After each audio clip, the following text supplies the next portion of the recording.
JennAir range model JJW3830IL repairs.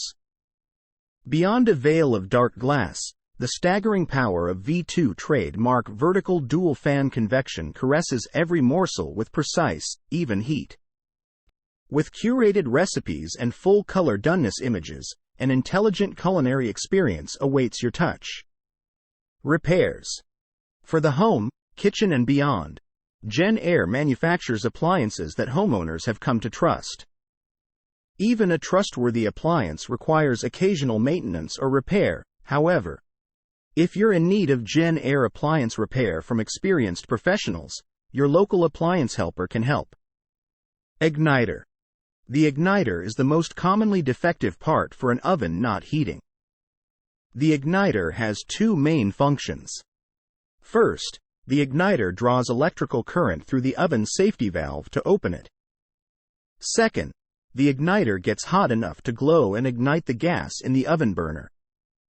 If the igniter gets weak, it will fail to open the safety valve correctly. If the valve does not open, the oven will not heat. To determine if the igniter is defective, observe the igniter when the oven is on. If the igniter glows for more than 90 seconds without igniting the gas flame, this indicates that the igniter is too weak to open the valve. If the igniter is weak, replace it. If the igniter does not glow at all, use a multimeter to test the igniter for continuity.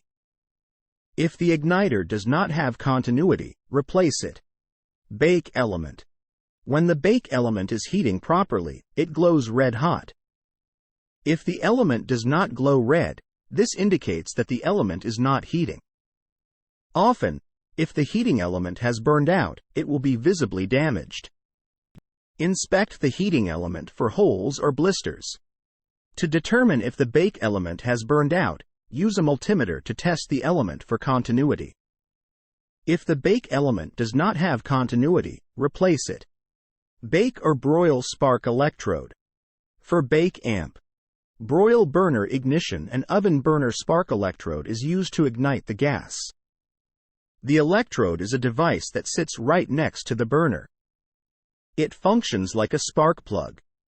As power is applied to it, a spark jumps from the spark electrode tip to the electrode shield, igniting the gas.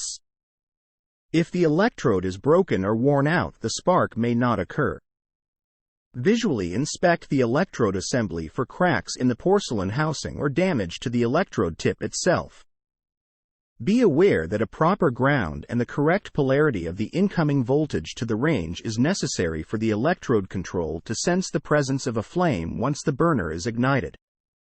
If the burner goes off after ignition, check for proper ground and the correct polarity at the wall outlet. Broil element. Inspect the broil element for holes or blisters. When the broil element is heating properly, it glows red hot. If the element does not glow red, this indicates that the element is not heating. Often, if the broil element has burned out, it will be visibly damaged. To determine if the broil element has burned out, use a multimeter to test the element for continuity. If the broil element does not have continuity, replace it. Thermal fuse. If the oven gets too hot, the thermal fuse trips to shut off power to the oven. If the thermal fuse has blown, the oven will not heat. However, this is not a common occurrence. To determine if the thermal fuse is at fault, use a multimeter to test the fuse for continuity. If the thermal fuse does not have continuity, replace it. The thermal fuse cannot be reset if the fuse has blown, it must be replaced.